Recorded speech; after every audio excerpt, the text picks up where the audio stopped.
తమిళనాడులో ఊహించని పరిణామంలో రాజకీయం జరిగింది. అన్నిటిని కూడా అడ్డుకొని విజయ్ గారు 108 స్థానాలు కైవసం చేసుకున్నారు. ఏదేమైనా సరే అధికారంలో ఎన్నో సంవత్సరాల నుంచి ఉన్న అన్ని పార్టీలని చిత్తు చేసి ఒక 108 స్థానాలను గెలుచుకోవడం అనేది సాధారణ విషయం అయితే కాదు.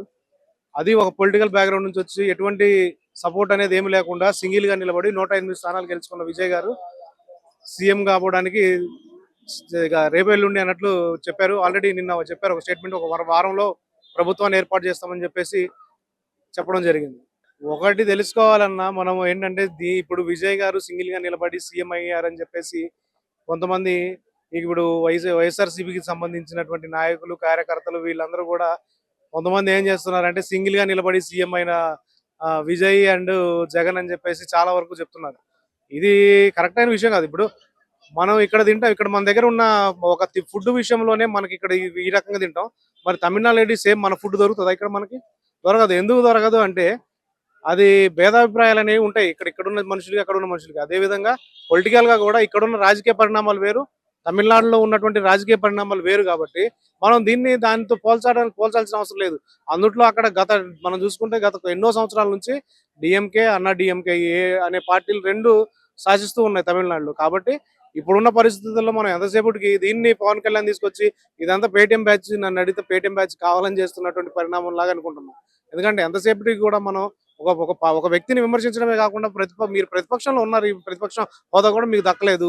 సరే, మీరు ఏదైనా మాట్లాడాలనుకుంటే అధికార పార్టీలో చేయనటువంటి పనుల గురించి, అభివృద్ధి కార్యక్రమాల గురించి మాట్లాడాలి కదా. కానీ ఎంతసేపటికి కూడా మీరు ఈ పవన్ కళ్యాణ్ దీన్ని కూడా పవన్ కళ్యాణ్ టార్గెట్ చేసి మీరు టార్గెట్ చేసినంత కాలం పవన్ కళ్యాణ్ గారు హైలోనే ఉంటారు. ఆయన క్రేజ్ ఎప్పటికీ తగ్గదు. ఇప్పుడు మీరు ద్వేషించినంత మాత్రాన అతన్ని ప్రేమించే వాళ్ళు అయితే వదులుకోరు ఎప్పటికీ.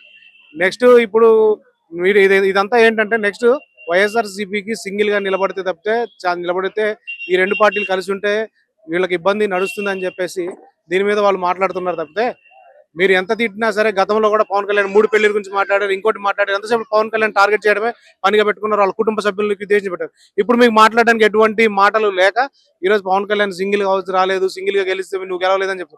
మరి సరే, పవన్ కళ్యాణ్ గెలవలేదు, వైఎస్ జగన్మోహన్ రెడ్డి గారు అధికార పార్టీలో ఉండి అధికార పార్టీకి సీఎం చేసినటువంటి వ్యక్తి మరి 11 స్థానాలకు ఎందుకు వెళ్ళారు? మరి ఇప్పుడు నిన్న కాకపోతే నిలబడినటువంటి విజయ్ గారు ఫస్ట్ టైమే సీఎం క్యాండిడేట్ అవ్వడానికి రెడీగా ఉన్నారు.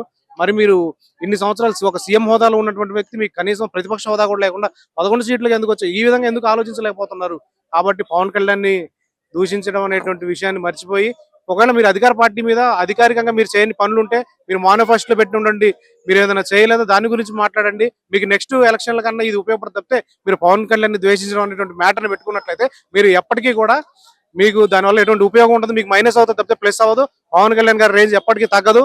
ఆయన ఎప్పుడూ సరే ఆయన స్థానం ఎప్పుడు పైనే ఉంటుంది అని చెప్పేసి ఈ విషయంలో మేము తెలుసుకున్నాం. వాస్తవంగా త్రిషాని డిప్యూటీ సీఎం చేస్తారనే విషయం నడుస్తుంది టాపిక్. కాకపోతే ఇప్పుడు ఆల్రెడీ విజయ్ గారు 2 స్థానాల్లో ఎమ్మెల్యేగా ఆల్రెడీ ఆయన విన్ అయ్యడం జరిగింది. ఈ విన్ తర్వాత ఈ రోజు ఆయన ఎలాగో ఒక టికెట్ కి 100% రాజీనామా చేయాలి.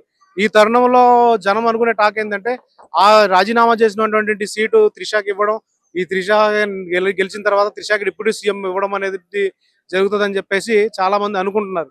కానీ ఇది ఎంతవరకు నిజమా కాదా అనేది మనం వేచి చూస్తే ఈ తర్వాత ఇప్పుడు వచ్చేటువంటి ఆ ఎమ్మెల్యే సీట్ ఎవరికి ఇస్తారు?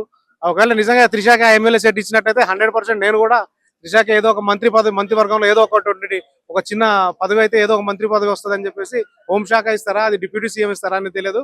కానీ ఏదో ఒక పదవి మాత్రం 100% విజయ్ గారు ఇప్పుడు అతను రాజీనామా చేసినటువంటి సీట్లు మాత్రం త్రిషాకి ఇస్తే 100% ఏదో ఒక మంత్రి పదవి మాత్రం కంపల్సరీ త్రిషాకి వస్తుందని మేము భావిస్తున్నాం. దళపతి విజయ్ గారి గెలుపు అయితే ఖాయం అయిపోయింది కదా, దాని గురించి ఏం చెప్తారన్న? ఇల్లు అలకగానే పండగ కాదండి, ముందుంది ముసలి పండగ అంటాను. ఎందుకు అంటున్నానంటే తమిళియన్స్ కి సినిమా వాళ్ళంటే పిచ్చి ఎక్కువ. ఓట్లు కురిపిస్తారు కాదని లేదు, కానీ కావాల్సిన నోట్లు విజయ్ గారికి కురిపించలేదని నేను అనుకుంటున్నాను. గత చరిత్ర తీసుకుంటే తమిళనాడు నుండి చాలా మంది 7-8 మంది సీఎంలు అయ్యారు సినిమా ఇండస్ట్రీ నుంచి. అప్పట్లో మూవీ రైటరు అన్నాదురై గారు అయ్యారు, ఆ తర్వాత మళ్ళీ మూవీ రైటరు కరుణానిధి గారు అయ్యారు, మూవీ హీరో ఎంజీఆర్ అయ్యారు, 3 సార్లు సీఎం అయ్యారు, movie heroine Janaki Ramachandran CM అయ్యారు, ఇంకా మూవీ హీరోయిన్ ముఖ్య మహిళ జయలలిత గారు 4 సార్లు సీఎం అయ్యారు. ఆ తర్వాత TV actor, movie actor Stalin అయ్యారు. ఇప్పుడు మళ్ళీ మూవీ యాక్టర్ విజయ్ అయ్యారు. కానీ వాళ్ళందరికీ మంచి మెజార్టీని ఇచ్చారు ప్రజలు. జయలలిత గారి దగ్గరికి వెళ్దాం. ఆమె 1991లో ఫస్ట్ టైం సీఎం అయ్యారు. ఆమెకు 60% ఓటింగ్ వచ్చింది. ఇప్పుడు విజయ్కి ఎంత వచ్చింది? 30 33. సో ఆమెలో సగం వచ్చింది దీనికి. ఆమెకి ఎన్ని సీట్లు వచ్చాయి? 225 ఎమ్మెల్యే సీట్లు వచ్చాయి. ఈయనకి ఎన్ని వచ్చాయి? 105 107 వచ్చాయి. సీఎం కావాలంటే ఎన్ని ఎమ్మెల్యే సీట్లు కావాలి? 120 కావాలి. 120 వచ్చినా కూడా డౌటే, ఆ ప్రభుత్వం ఉంటుందో పడిపోద్దని. ఎందుకంటే చాలా మంది ఎమ్మెల్యేలు అడుగుతారు, నాకు మినిస్టర్ ఇవ్వలేదు, నాకు స్పీకర్ ఇవ్వలేదు, నాకు డిప్యూటీ స్పీకర్ ఇవ్వలేదని. 120 వచ్చినా కానీ భయంతోనే ఆయన పరిపాలించాలి. సో అట్లాంటిది ఆయనకి 120కి రాలేదు. ఆ తర్వాత కరుణానిధి గారిని తీసుకుందాం. ఆయన 1971లో సీఎం అయ్యారు. ఆయన కూడా 59 to 61% ఓటింగ్ వచ్చింది. 205 సీట్లు వచ్చాయి. ఎంజీఆర్ గారిని తీసుకుందాము. ఆయన 3 times సీఎం అయ్యారు. ఫస్ట్ టైం 145 సీట్స్ వచ్చాయి, తర్వాత 165, తర్వాత 195.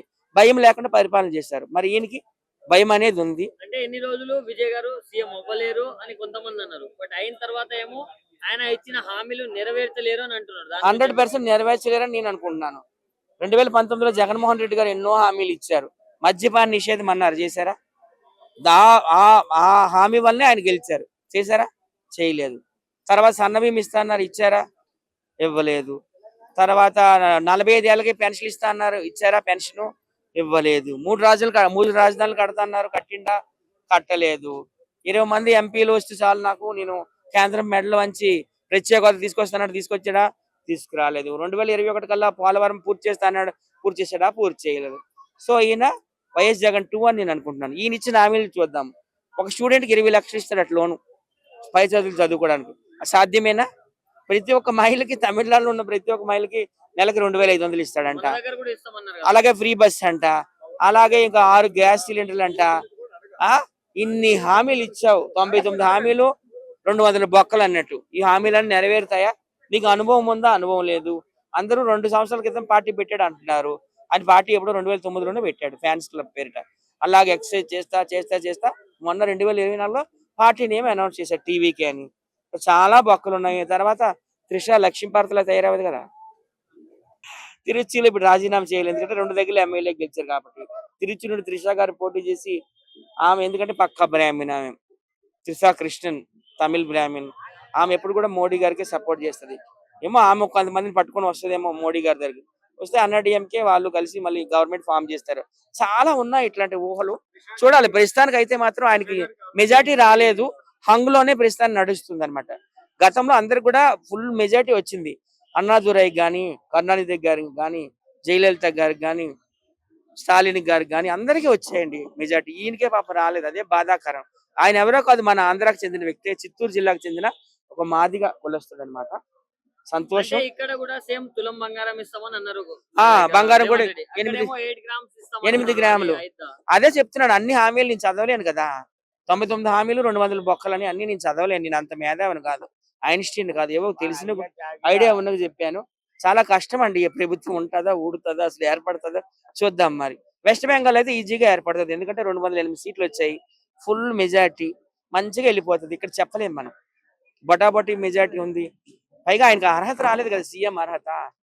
సింగిల్ లార్జెస్ట్ పార్టీగా అవతరించాడు విజయ్, కానీ ఇంకా సీఎం కాలేదు. చూద్దాం. మరి డిఎంకే నుండి 12 మంది ఎమ్మెల్యేలు కొనుక్కుంటాడా? ఆమె కోసమే కదా భార్యను వదిలేశాడు ఆయన. అదే కదా టాక్ బయట. చెప్పలేం. మరి ఆమె కూడా మరి కష్టపడింది కదండి. ఆమె కూడా తిరుపతి వెళ్ళింది, హాయ్ విజయ్ సీఎం అవ్వాలని పూజలు చేసింది. మన హిందూ దేవుల యొక్క ఆశీస్సులు ఉండబట్టి ఆయనకి 108 సీట్లు వచ్చాయి, లేకపోతే రావు ఆయనకి.